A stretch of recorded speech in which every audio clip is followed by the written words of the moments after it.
Hello students. आज physics में हम लोग पढ़ेंगे सरफेस टेंशन, जो कि फ्लूइड मैकेनिक्स का थर्ड टॉपिक है, थर्ड पार्ट कह सकते हैं। आज इस चैप्टर में हम लोग लिक्विड के सरफेस की प्रॉपर्टी के बारे में स्टडी करेंगे। जैसे कोई लिक्विड है, उसका जो फ्री सरफेस होता है, बिल्कुल सबसे ऊपर वाला सरफेस, जिसे टॉप सरफेस कहते हैं, तो उस सरफेस की प्रॉपर्टीज़ के बारे में स्टडी करेंगे। क्या होती है प्रॉपर्टीज़ इसकी? तो कुछ हमारे पास रियल लाइफ में, अपने जो हमारा प्रैक्टिकली लाइफ है, उसमें हम लोग ने कई बार एग्जांपल्स के तौर पे देखे होंगे कि जितने भी लिक्विड्स होते हैं वो सब अपना सरफेस एरिया कम से कम करने का प्रयास करता है, मतलब सिकुड़ने की टेंडेंसी रखती है ईच लिक्विड्स का जो फ्री सरफेस होता है। तो समझते हैं बच्चों क्या होता है ये सरफेस पृष्ठ का, इसका जो भी कम करता है, मतलब सिकुड़ने की टेंडेंसी रखता है, इसके बारे में। तो जो टॉपिक हमारा है इसमें सरफेस टेंशन है। तो देखते हैं सरफेस टेंशन क्या होती है। सरफेस टेंशन, तो सरफेस टेंशन का मतलब बच्चों, सरफेस में टेंशन, सरफेस में तनाव, एक तरह से खिंचाव, स्ट्रेचिंग। तो ये बाई प्रैक्टिकली हम लोग देख सकते हैं कि each liquids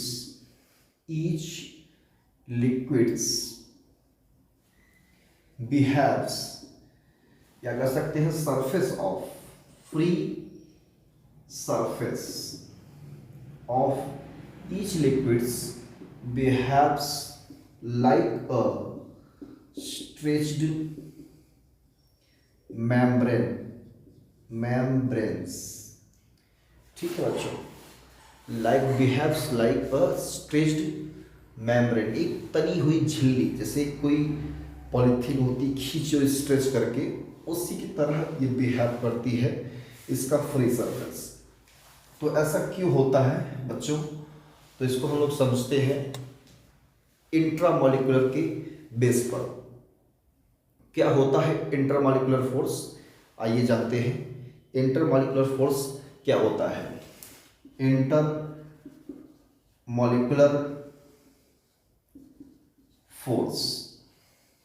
intermolecular force basically बच्चों टू टाइप्स का होता है। बेसिकली टू टाइप्स का, कोहेसिव फोर्स, एक का नाम है कोहेसिव फोर्स, दूसरे का नाम है एडहेसिव फोर्स। यही टू टाइप्स का होता है बच्चों इंटरमॉलिक्यूलर फोर्स। इंटरमॉलिक्यूलर फोर्स का मतलब क्या होता है कि टू मॉलिक्यूल्स के बीच लगने वाले अट्रैक्शन फोर्स को हम लोग इंटरमॉलिक्यूलर फोर्स कहते हैं। It is the attraction force between two molecules।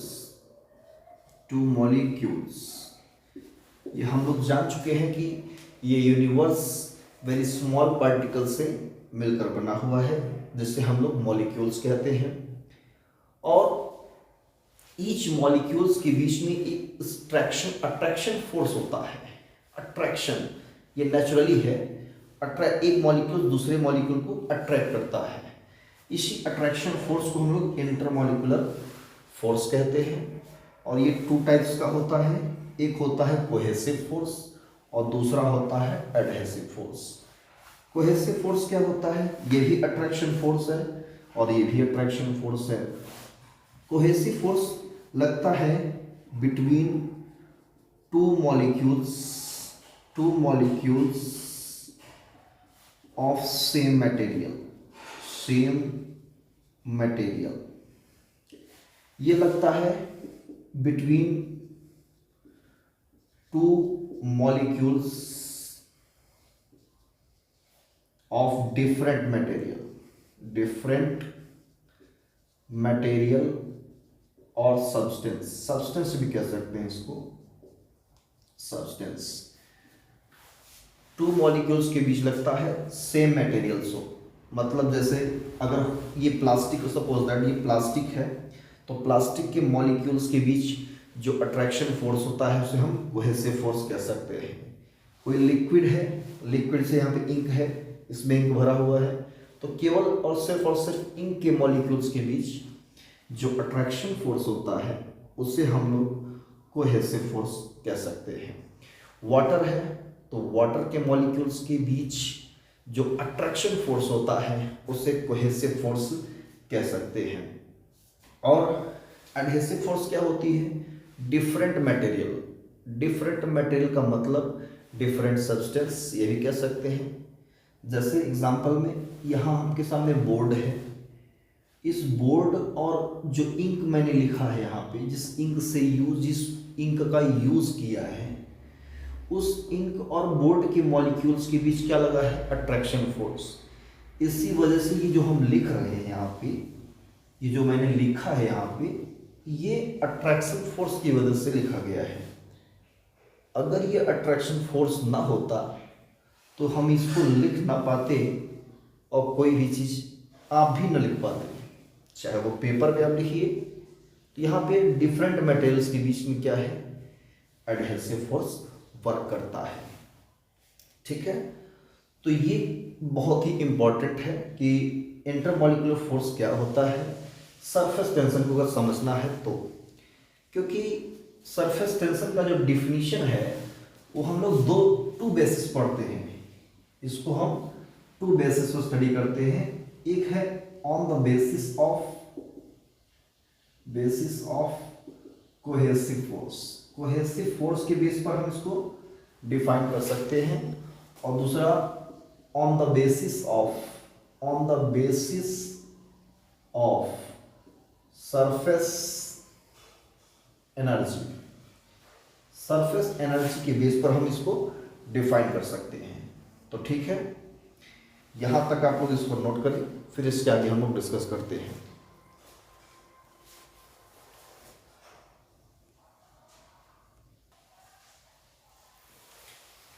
तो यहां तक आप लोगों ने नोट कर लिया होगा मेरे ख्याल से, तो मैं इसको अब इरेज करता हूं और हम लोग पढ़ेंगे सरफेस टेंशन की डेफिनेशन क्या होती है कोहेसिव फोर्स के बेस पे। तो पहले समझते हैं सरफेस टेंशन के डेफिनेशन के बारे में, फिर इसकी कुछ प्रैक्टिकल लाइफ में एग्जांपल्स को समझेंगे। ठीक है, तो समझते हैं सरफेस टेंशन क्या होता है। मान लेते हैं ये कोई फ्री सरफेस है, लिक्विड का कोई फ्री सरफेस है, बहुत सारे इसमें मॉलिक्यूल्स हैं, ये सबको पता है, बहुत मॉलिक्यूल्स होंगे इसमें, बहुत कोई काउंट भी नहीं कर सकता। इस सरफेस में ईच मॉलिक्यूल्स एक दूसरे को अट्रैक्ट कर रहे हैं अपनी ओर। तो मुझे बताना है कि कोहेसिव फोर्स कैसे यहाँ पे एक्ट हो रहा है और कैसे सरफेस टेंशन को हम समझ पाएंगे। तो हम क्या करेंगे, एक इसमें एक लाइन इमेजिन कर लेंगे कुछ लेंथ की। This is the imaginary line, ये कोई रियल नहीं होता कि सरफेस को ड्रॉ किया रहता है। तो ये ए भी एक इमेजिनरी लाइन है जिसकी लेंथ हमने मान लिया एल है। अब इस लाइन में बहुत सारे मॉलिक्यूल्स होंगे, इस मॉलिक्यूल्स को इस साइड वाले मॉलिक्यूल्स भी अपनी ओर खींचेंगे अट्रैक्शन फोर्स से, जिससे हम लोग कोहेसिव फोर्स कहेंगे एफ, और इस वाले साइड वाले मॉलिक्यूल्स अपनी तरफ खींचेंगे एफ। तो दोनों तरफ हमने मान लिया कि एक साइड मान लेते हैं एफ फोर्स लग रहा है, इस साइड भी एफ फोर्स लग रहा है, टोटल फोर्स इस लाइन पर, सिर्फ इस पर्टिकुलर लाइन की बात करते हैं। तो इस पर्टिकुलर लाइन पर एक कोहेसिव फोर्स एक साइड लग रहा है कैपिटल एफ, इस साइड भी कैपिटल एफ। तो हम यहाँ पे ये एक्सपेरिमेंट करके देख सकते हैं कि जो ये फोर्स कोहेसिव है वो इसके लेंथ पर डिपेंड करता है। अब इस लेंथ में बहुत सारे मॉलिक्यूल्स होंगे, छोटे छोटे मॉलिक्यूल्स होंगे। अगर मैं इतने लेंथ की बात करूँ, इसमें मॉलिक्यूल्स कम होंगे तो फोर्स कम लगेगा, मॉलिक्यूल लाइन और बढ़ जाएगी, नंबर ऑफ मॉलिक्यूल्स इंक्रीज कर जाएंगे इस लाइन में, तो उसमें फोर्स भी इंक्रीज करेगा। थोड़ी लाइन और बड़ी कर देंगे और मॉलिक्यूल्स होंगे और फोर्स रिक्वायरमेंट होगी अट्रैक्ट होने की, मतलब कहने का ये है कि जैसे जैसे लाइन इंक्रीज करेगी कोहेसिव फोर्स आइदर साइड, इस साइड या इस साइड बढ़ता रहेगा, इंक्रीज करेगा। तो हम यहाँ क्या देख रहे हैं, ये जो फोर्स लगता है सरफेस में ही लगता है, इस सरफेस के प्लेन में ही लगता है और इस लाइन के परपेंडिकुलर लगेगा, क्योंकि मॉलिक्यूल्स यहाँ भी हो सकता है, इसको इधर खींचेगा मॉलिक्यूल, यहाँ वाले मॉलिक्यूल्स इसके ठीक सामने वाला मॉलिक्यूल अपनी ओर खींचेगा, यहाँ वाले मॉलिक्यूल्स को इसके ठीक सामने वाला मॉलिक्यूल खींचेगा। तो यहाँ पे ऑब्जर्वेशन में क्या मिलता है कि जो ए बी लाइन हमारा है, इस इमेजनरी लाइन के परपेंडिकुलर कोहेसिव फोर्स लगता है और इसी सरफेस के प्लेन में ही लगेगा, प्लेन के परपेंडिकुलर नहीं लगेगा, प्लेन में ही लगेगा लेकिन इस लाइन के परपेंडिकुलर लगेगा, या इस साइड या मान लीजिए आप इस साइड मान सकते हो। तो ये फोर्स डायरेक्टली डिपेंड करता है इस इमेजनरी लाइन के लेंथ पे, मतलब कितने मॉलिक्यूल्स इस लेंथ में आ रहे हैं। तो मैं यहाँ पे इसको इक्वल करूँगा तो एक कांस्टेंट मिलेगा, वो मैं टी मान लेता हूँ, कहीं कहीं पे सिग्मा दिया होगा, टी और सिग्मा एक ही चीज़ है। तो टी इंटू एल, यहाँ से टी की वैल्यू निकालेंगे तो कोहेसिव फोर्स बाई लेंथ मिलता है।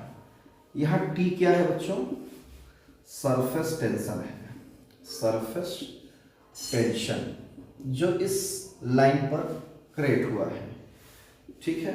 तो मैं ये यहाँ से डिफाइन इसको कर सकता हूँ, अगर लेंथ ले ले हम कितना 1 मीटर या 1 सेंटीमीटर, यानी यूनिट लेंथ ले लेते हैं 1 मीटर, तो टी इक्वल टू क्या आता है बच्चों एफ। यहाँ से डेफिनेशन आप लोग दे सकते हो सरफेस टेंशन का, क्या कहेंगे कि acting cohesive force per unit length पे परपेंडिकुलर जितना कोहेसिव फोर्स लगता है आइदर साइड, इसे हम लोग सरफेस टेंशन कहते हैं।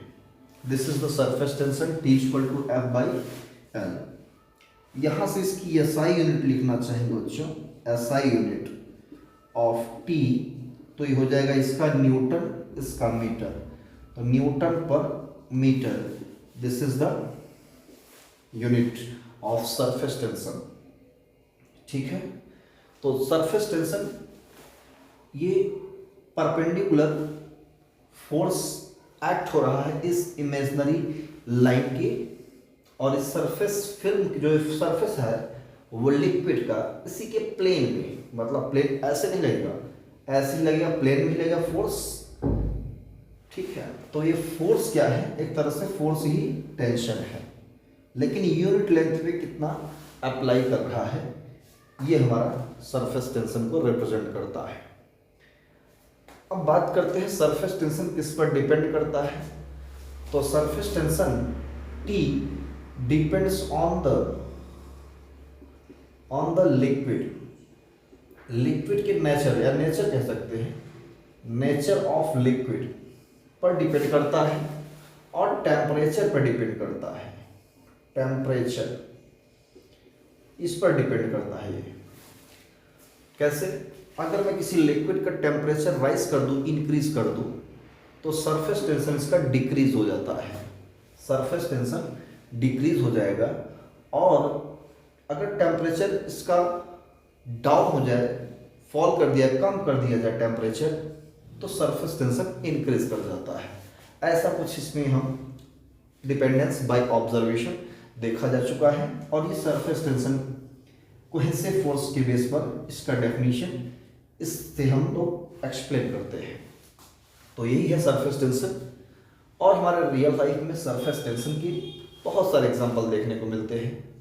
जैसे कि हम मान लेते हैं कि कोई, मान लेते हैं इसको हम लोग मानते हैं ये क्या है, एक कांच की प्लेट है, इसमें थोड़ा सा वाटर गिराते हैं, कुछ वाटर गिरा देते हैं, इसमें कुछ वाटर गिराते हैं तो वाटर फैल जाता है ना। वहीं उसके प्लेस में मरकरी अगर हम गिरा देते हैं तो वो स्फेरिकल शेप का एक्सेप्ट कर लेती है, ड्रॉप बन जाती है। ऐसा क्यों? तो ये भी हम कोहेसिव फोर्स और एडहेसिव फोर्स के बेस पर समझ सकते हैं इस चीज़ को। और साथ ही साथ बच्चों, ये जो लिक्विड होता है इसका एक टेंडेंसी होती है नेचर की अपने सरफेस एरिया को कम से कम कम से कम करने का प्रयास करेगा, मतलब सिकुड़ने की टेंडेंसी रखता है। ये हमारा क्या, लिक्विड का सरफेस। तो यहाँ तक आप लोग नोट करें।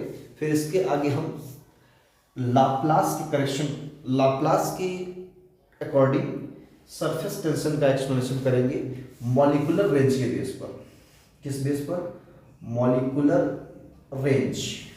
अब आप लोग सोच रहे होंगे बच्चे कि मॉलिक्यूलर रेंज क्या होती है, और होता है sphere of influence, sphere of influence, या इसी को हम लोग कहते हैं sphere of molecular activity, molecular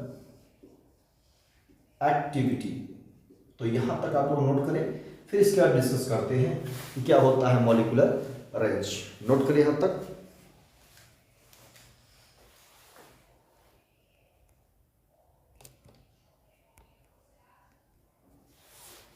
तो यहां तक आप लोग नोट कर लिए हैं, इसको हम इरेज करते हैं। तो समझते हैं बच्चों मॉलिक्यूलर रेंज क्या होता है, और स्फीयर ऑफ इन्फ्लुएंस, या इसी को हम लोग स्फीयर ऑफ मॉलिक्यूलर एक्टिविटी कहते हैं। मॉलिक्यूलर रेंज, मॉलिक्यूलर रेंज ये क्या होती है, it is a maximum separation. क्या होती है बच्चों, मैक्सिमम सेपरेशन होती है बिटवीन टू मॉलिक्यूल्स। जैसे एक मॉलिक्यूल्स यहाँ पे है, एक मॉलिक्यूल्स यहाँ पे है, दोनों के बीच की वो मैक्सिमम सेपरेशन, जिसमें कि ये एक दूसरे को क्या कर सके बच्चों, इंटरेक्ट कर सके, अट्रैक्ट कर सके। तो मतलब इनके बीच इंटरमॉलिक्यूलर फोर्स अप्लाई हो सके, इंटरमॉलिक्यूलर फोर्स ये अप्लाई हो सके।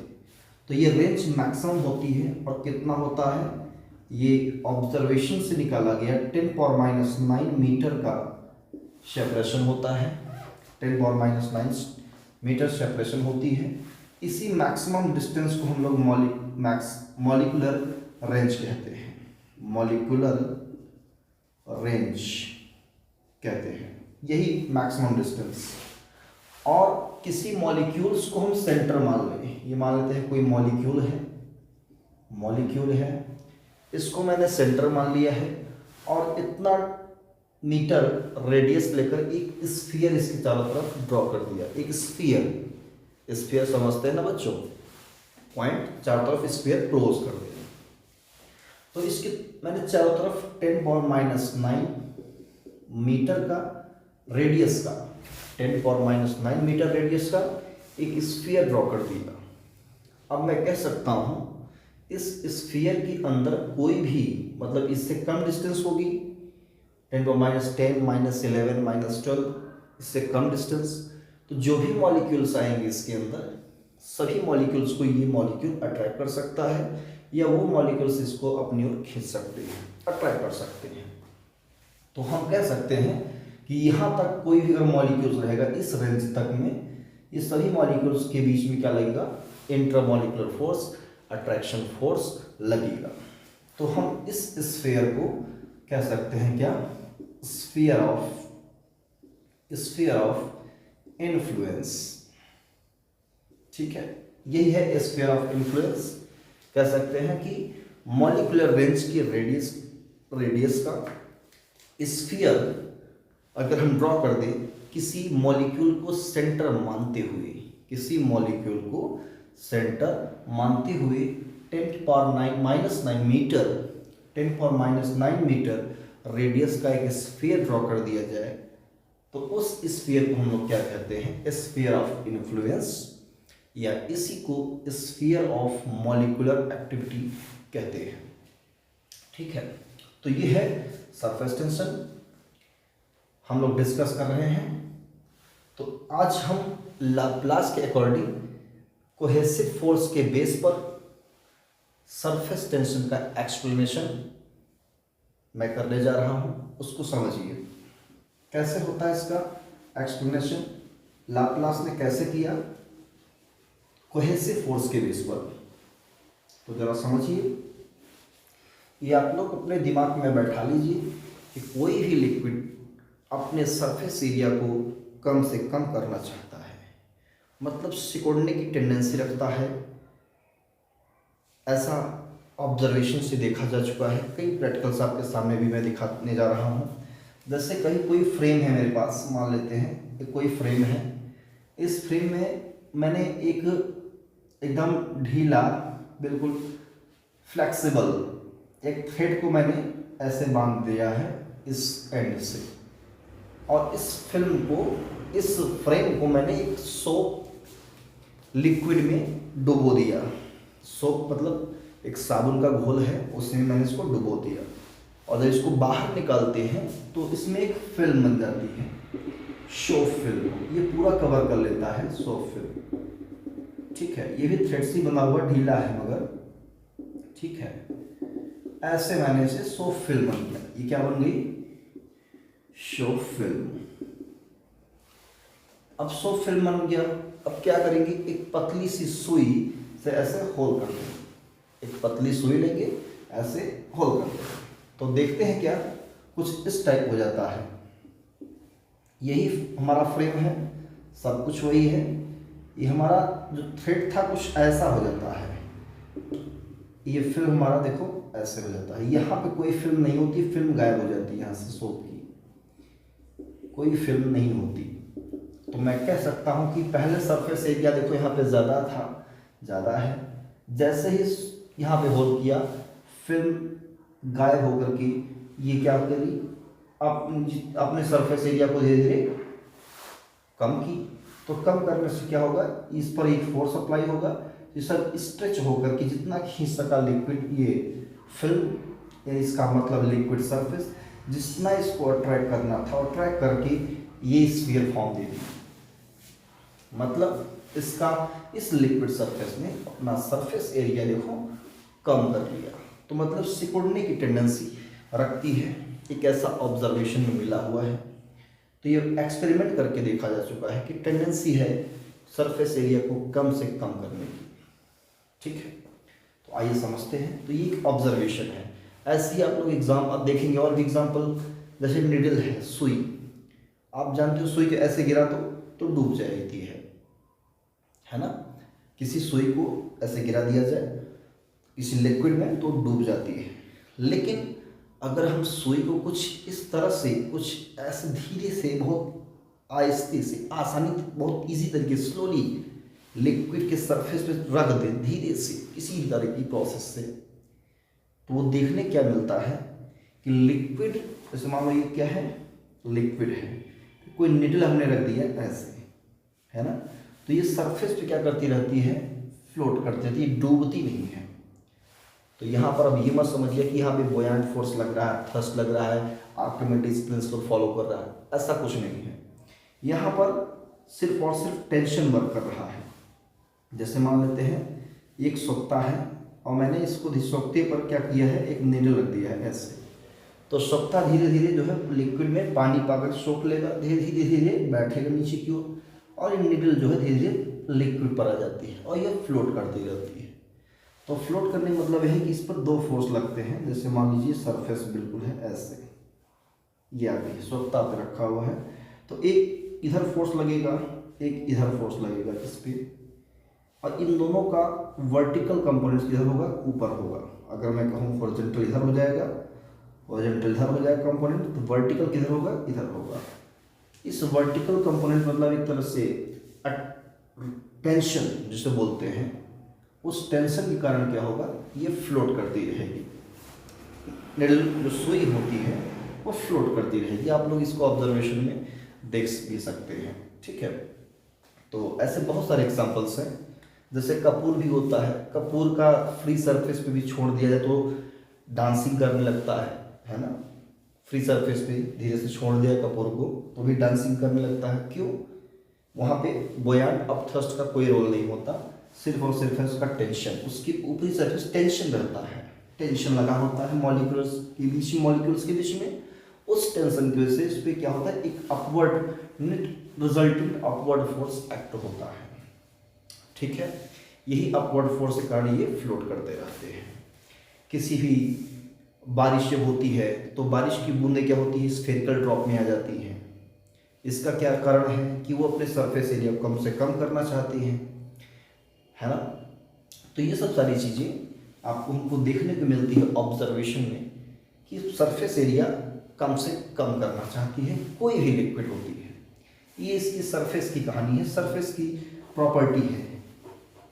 तो आइए समझते हैं लाप्लास के अकॉर्डिंग सरफेस टेंशन का explanation on the basis of cohesive force. जैसे ये है मेरे पास एक कंटेनर या कोई विजल है, इसमें मान लेते हैं ये मैंने कोई लिक्विड भर दिया है, एक लिक्विड है। इस लिक्विड के सरफेस में, ये है सरफेस, इस फ्री सरफेस में, दिस इज फ्री सरफेस, ये है फ्री सरफेस। इस फ्री सरफेस पे हमको बताना है कि टेंशन कैसे आ जाता है on the basis of cohesive force. तो एक मॉलिक्यूल हम लेंगे यहाँ पे ए, एक दूसरा मॉलिक्यूल लेंगे यहाँ पे थोड़ा सा, एक तीसरा मॉलिक्यूल लेंगे यहाँ पे, एक फोर्थ मॉलिक्यूल यहाँ पे लेंगे, बी सी डी। ये 4 मॉलिक्यूल्स मैंने लिया है, इनको हम मानेंगे as a centre, A B C D. ये 4 मॉलिक्यूल्स मैं मान के चलूँगा कि एक सेंटर पे हैं, और इनको हम सेंटर मानते हुए एक स्फीयर ऑफ इन्फ्लुएंस ड्रॉ करेंगे। क्या ड्रॉ करेंगे? स्फीयर ऑफ इन्फ्लुएंस ड्रॉ करेंगे। कितना रेडियस होता है? 10⁻⁹ मीटर का रेडियस होता है। तो हम क्या करेंगे, इसको ड्रॉ करेंगे। देखते क्या है, पहले इसको ड्रॉ करते हैं। तो ये ड्रॉ किया मैंने, ऐसा स्फीयर मिला। इसको ड्रॉ करते हैं तो थोड़ा सा ये ऐसा कुछ स्फीयर मिलता है। इसको करते हैं तो कुछ ऐसा स्फीयर मिलता है। थोड़ा टेढ़ा हो गया है, आप लोग थोड़ा सही बनाइएगा बच्चों फिगर, ठीक है। थोड़ा सा और फिगर इसको हम कवर कर लेते हैं ऐसे, ठीक है। इसको बनाते हैं तो इसका मैक्सिमम पार्ट कहाँ रहता है? एयर में रहता है। मैक्सिमम पार्ट एयर में रहता है। इसका कुछ ही पार्ट जो है कम 50% पार्ट एयर में रहेगा और 50% पार्ट इसके इनसाइड मिलता है। इसका मैक्सिमम पार्ट कहाँ पे है? इनसाइड है, थोड़ा सा पार्ट ऊपर है। इसका टोटली सरफेस इस स्फीयर का टोटली पार्ट जो है इनसाइड है, लेकिन फ्री सरफेस को टच करता हुआ है। फ्री सरफेस को टच करता हुआ ये सरफेस हमारा है। ये एकदम इनसाइड है, अंदर की ओर है स्फीयर।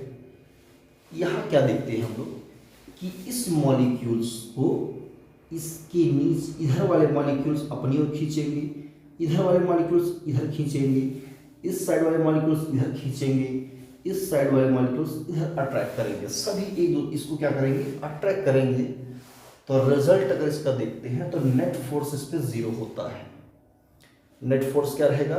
इस पर 0। मतलब यहाँ पे रिजल्टेंट फोर्स यानी नेट फोर्स 0 होगा, ठीक है। ये बात समझ आ रही है? कैसे होगा नेट फोर्स? इस मॉलिक्यूल्स को, जितने भी मॉलिक्यूल्स इस रेंज में आएंगे, मैंने बोला है ना कि 10⁻⁹ मीटर से कम अगर डिस्टेंस है मॉलिक्यूल्स के बीच में, तो वहाँ पे फोर्स स्ट्रांग होगा अट्रैक्शन का। इससे ज़्यादा होगा तो वो अट्रैक्शन फोर्स मतलब कोहेसिव फोर्स या इंट्रामॉलिक्यूलर फोर्स नेग्लिजिबल हो जाता है। तो जरा समझते हैं यहाँ पे कि यहाँ पे नेट फोर्स 0 कैसे होगा। तो यहाँ के मॉलिक्यूल्स भी होंगे, इधर अट्रैक्ट करेंगे। यहाँ वाले मॉलिक्यूल्स इस साइड, इधर वाले मॉलिक्यूल्स इस साइड, यहाँ वाले मॉलिक्यूल्स इस साइड, इसको अट्रैक्ट करेंगे। तो रिजल्टेंट क्या मिलेगा? इस पर नेट फोर्स 0 होगा। इस पर डिस्कस करें, इस पर भी इधर फोर्स अप्लाई होगा, इधर होगा, इस साइड होगा और इस साइड होगा। यहाँ भी कहेंगे नेट फोर्स 0 होगा। जरा इस पर गौर करते हैं। यहाँ पर मैक्सिमम पार्ट कहाँ पे है? इनसाइड है। थोड़ा सा पार्ट कहाँ पे है? ऊपर है। तो यहाँ एयर के मॉलिक्यूल्स होंगे। तो एयर के मॉलिक्यूल्स इसको क्या करेंगे? अपनी ओर अट्रैक्ट करेंगे। यहाँ एडहेसिव फोर्स वर्क करेगा। लेकिन यहाँ के जो नीचे वाले मॉलिक्यूल्स हैं इसको किधर खींचेंगे, नीचे की ओर, नीचे की ओर। तो सबसे ज़्यादा स्ट्रॉन्ग फोर्स कहाँ पे होगा, यहाँ पर होगा। तो नेट रिजल्टेंट यहाँ पे वर्क करेगा, यहाँ पर फोर्स, मतलब इस, मैं कह सकता हूँ कि इस लेवल पे जो भी मॉलिक्यूल्स होंगे सब पर फोर्स लगेगा और वो उस पर रिजल्टेंट होगा। ऐसे ही सरफेस की तरफ जब बढ़ेंगे, सरफेस की तरफ ऊपर, तो इस पॉइंट पर मैक्सिमम पार्ट किधर है, एयर, 50% पार्ट एयर में, 50% कहाँ पे, इस साइड। तो यहाँ पे एयर के मॉलिक्यूल्स क्या करेंगे, अप्लाई करेंगे फोर्स। तो इधर भी क्या होगा, एक रिजल्टेंट, इधर भी रिजल्टेंट, इधर भी रिजल्टेंट, इधर भी रिजल्टेंट, यहाँ पर भी रिजल्टेंट फोर्स वर्क करेगा। लेकिन यहाँ पर रिजल्टेंट फोर्स सबसे ज़्यादा होगा, यहाँ पर थोड़ा हो सकता है कुछ कम हो। ठीक है, तो इस सरफेस पे क्या होता है, फोर्स अपने आप लगने लगता है। इसकी वजह से सरफेस पे जितने भी मॉलिक्यूल्स हैं सब पर फोर्स रिजल्टेंट किधर होगा, डाउनवर्ड डायरेक्शन में होगा। जैसे जैसे नीचे जाएंगे यहाँ पे नेट फोर्स जीरो होता जाएगा। नेट फोर्स क्या होगा, जीरो होता जाएगा नीचे की तरफ वाले मॉलिक्यूल्स में। ऊपर की तरफ बढ़ते हैं तो नेट फोर्स किधर होता है, डाउनवर्ड डायरेक्शन में होता है। इससे रिजल्टेंट क्या मिलता है कि सरफेस पे मैक्सिमम फोर्स लगता है, जो इसके नीचे वाले मॉलिक्यूल्स हैं वो cohesive force, strongest cohesive force से अट्रैक्ट किए रहते हैं। तो यहाँ से कंक्लूजन मिलता है कि कोहेसिव रिजल्टेंट फोर्स अप्लाई होने से इस सरफेस पे टेंशन क्रिएट हो जाता है। क्या क्रिएट होता है, टेंशन क्रिएट होता है, जिससे हम लोग कहते हैं लिक्विड का सरफेस टेंशन। यहाँ तक समझ आया बच्चों? अब आगे समझते हैं इसके कि आगे का प्रोसेस क्या होगा। अगर जैसे आप किसी लिक्विड का सरफेस एरिया इंक्रीज करना चाहो, तो इंक्रीज जैसे मान लो कर रहे हैं, सरफेस एरिया को बढ़ा रहे हैं, तो होगा क्या, नीचे वाले जो मॉलिक्यूल्स होते हैं वो ऊपर आने लगते हैं। अब ऊपर जब आएंगे तो इधर जो मॉलिक्यूल्स होंगे, इन इसको जो अट्रैक्ट किया होगा, या जो सामने और भी मॉलिक्यूल्स पड़ेंगे, इनके अगेंस्ट ये क्या करेगा, ये वाला मॉलिक्यूल्स वर्क करेगा। तो वर्क जब भी मॉलिक्यूल्स ऊपर आएगा वो कोहेसिव फोर्स के अगेंस्ट वर्क करेगा। इसके जस्ट नीचे वाला, इसके भी नीचे वाला, जब सरफेस एरिया इंक्रीज किया जाएगा तब ये वाले मॉलिक्यूल्स ऊपर आने लगते हैं। जैसे ऊपर आएंगे तो कुछ वर्क करना पड़ता है, कोहेसिव फोर्स के अगेंस्ट में कुछ वर्क करना पड़ता है। यही वर्क उस जितना न्यू सरफेस एरिया मिला है उसके पोटेंशियल एनर्जी में स्टोर्ड हो जाती है। ठीक है, तो किसमें हो जाती है, पोटेंशियल एनर्जी में स्टोर हो जाती है।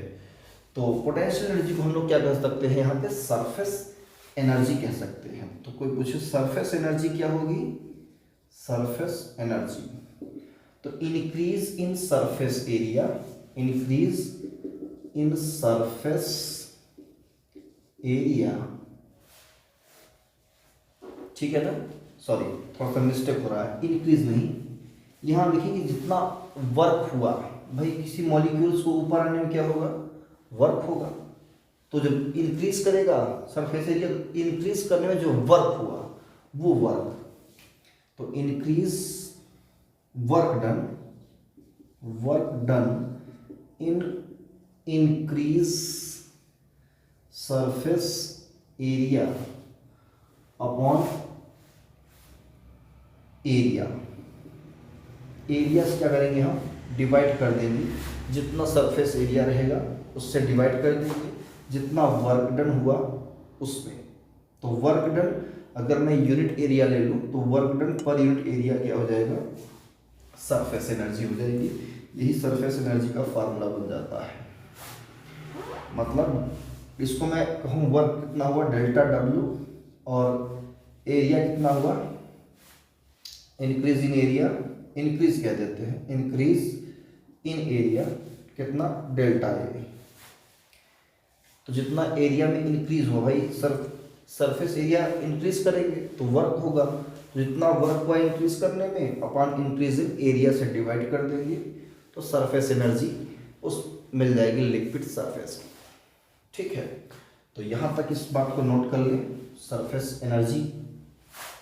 कोई पूछे कि सरफेस फिल्म कितनी, थिकनेस कितनी होगी, तो surface thickness thickness of surface film कितनी होगी? 10⁻⁹ मीटर। तो आप किसी भी फिल्म की, सरफेस फिल्म की थिकनेस अगर कोई पूछे तो 10⁻⁹ मीटर थिकनेस होती है, जितना कि मॉलिक्यूलर रेंज होता है। ठीक है, तो यहाँ तक इतनी बातें नोट करें।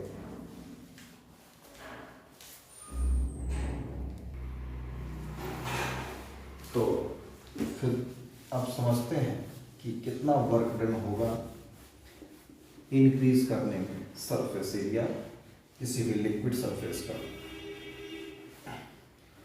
वर्क डन हेडिंग रहेगा work done in increasing surface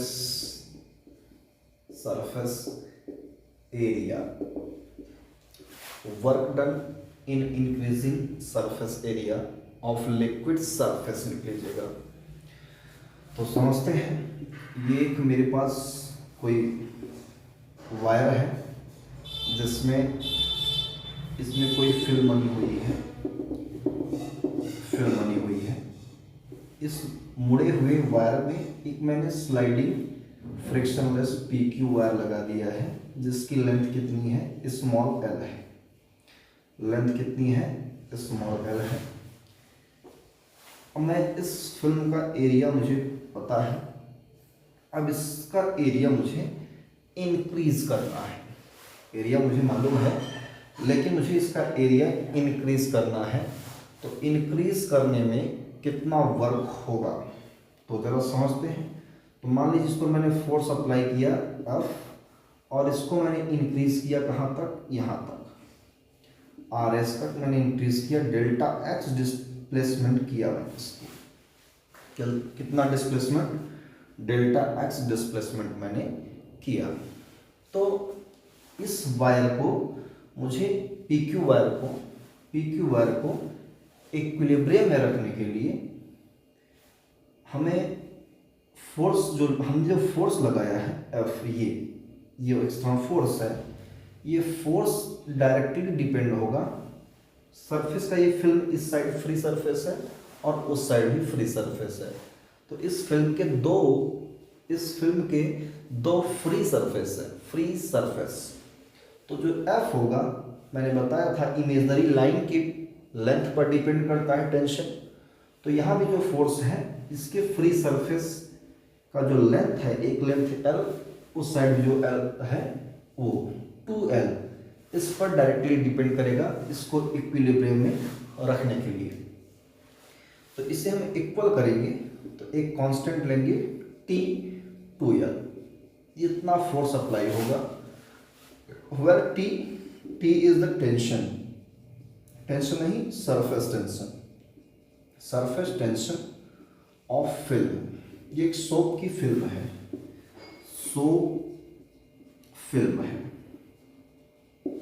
इस सोप फिल्म का एरिया इंक्रीज करने में कितना वर्क होता है, ये वर्क हम लोग स्टडी कर रहे हैं।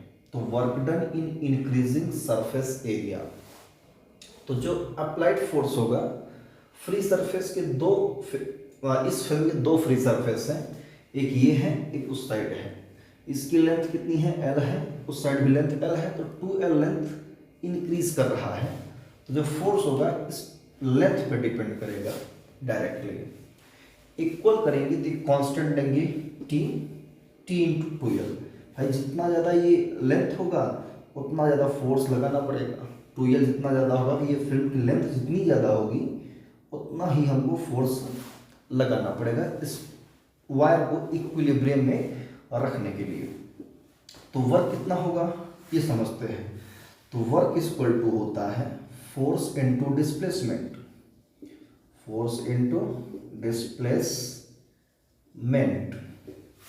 तो मैं मान लेता हूँ स्मॉल डिस्प्लेसमेंट है, तो small work done, delta W, force F, displacement delta X second number.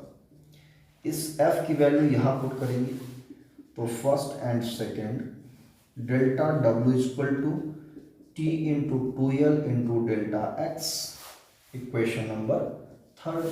भाई ये लेंथ है, उस साइड भी लेंथ है, length into breadth, length into breadth, ये बन जाएगा इसका एरिया। तो change in area, change in area ये कितना आएगा 2L into delta x. Equation number 4, इस डेल्टा ए की वैल्यू यहाँ रख देंगे, इसके इक्वल हम रख देंगे डेल्टा ए। तो third and fourth, delta W की value T into delta A आ जाएगी। तो टी की वैल्यू आएगी delta W upon delta A. ये है सरफेस टेंशन का एक नया फार्मूला बन करके तैयार हो गया। एक T equal to F by L और एक ये है सरफेस एरिया इंक्रीज करने में जो वर्क डन हुआ अपॉन चेंज इन एरिया। जितना इंक्रीज किया, कितना, इतना इंक्रीज किया एरिया, तो उससे हम डिवाइड कर देंगे तो मेरा सरफेस टेंशन आ जाएगा। तो यहाँ से डिफाइन कर सकते हैं अगर डेल्टा ई कितना हो 1 मीटर स्क्वायर हो, यूनिट एरिया हो, तो टेंशन कितना होगा डेल्टा डब्ल्यू। जितना वर्क होगा वही वर्क क्या हो जाएगी उस फिल्म का या उस सरफेस का टेंशन हो जाएगा, सरफेस टेंशन। यहाँ से इसकी एसआई यूनिट बता सकते हैं, SI unit of T, SI unit of T इसका होता है जूल, इसका मीटर स्क्वायर, तो जूल पर मीटर स्क्वायर। ये हो जाता है हमारा सरफेस टेंशन का एक नया फार्मूला। भाई ये लेंथ है ना, लेंथ एल है। इस फिल्म के दो फ्री सरफेस हैं, एक इस साइड एक उस साइड, तो टोटल लेंथ कितना लेंगे हम 2L लेंथ लेंगे। तो 2L और डिस्प्लेसमेंट कितना हुआ इस फोर्स कारण डेल्टा एक्स। तो 2L इंटू डेल्टा एक्स कितना हो जाएगा, increase in area delta A आ जाएगा। कितना चेंज हुआ delta A 2L delta X. Work equal to force into displacement, ये वैल्यू रखेंगे एफ की यहाँ पे, ये मिलेगा और यहाँ पे हम टेंशन का फार्मूला डिराइव कर लेंगे। ये कैलकुलेशन समझ में आया बच्चों। तो सरफेस टेंशन का इस तरह से हम दो तरह से डिफाइन कर सकते हैं, एक कोहेसिव फोर्स के बेस पर, एक ये सरफेस एनर्जी के बेस पे। तो सरफेस एनर्जी क्या होती है, जितना वर्क डन होता है इंक्रीज करने में वो उस सरफेस की क्या हो जाएगी, न्यू सरफेस की एनर्जी हो जाएगी, इसे हम लोग सरफेस एनर्जी कहते हैं। सरफेस एनर्जी कोई भी लिक्विड जितना कम से कम रखेगा वो उतना ही सिकुड़ने की टेंडेंसी रखेगा। मतलब जब सरफेस की उसकी पोटेंशियल एनर्जी मिनिमम होगी तो स्टेबल इक्विलिब्रियम में बना रहेगा और कम से कम मॉलिक्यूल्स अपने पास रखेगा। जितना ज़्यादा मॉलिक्यूल रखेगा उतना ज़्यादा सरफेस एरिया होगी। तो मॉलिक्यूल्स को कम से कम करना चाहेगा, जिसकी वजह से एनर्जी भी उसकी पोटेंशियल एनर्जी सरफेस की मिनिमम होगी और सिकुड़ने की टेंडेंसी बनाए रखती है ये लिक्विड का फ्री सरफेस, इसी बोलते हैं सरफेस टेंशन। तो आज की क्लास के लेक्चर में इतना ही। नेक्स्ट क्लास में इसके आगे हम डिस्कस करेंगे एक्सेस प्रेशर के बारे में और किसी भी ट्यूब में लिक्विड का शेप कैसा होता है, कॉनकेव शेप, कॉन्वेक्स शेप, है ना। तो इसके बारे में डिस्कस करेंगे। तो आज के लिए इतना ही। आई होप ये वीडियो पसंद आया होगा आप लोग को, तो लाइक ज़रूर कीजिएगा और अच्छा लगे तो आगे भी शेयर कीजिए और सब्सक्राइब ज़रूर कर लीजिए। ओके, तो आज के लिए इतना ही। All the best.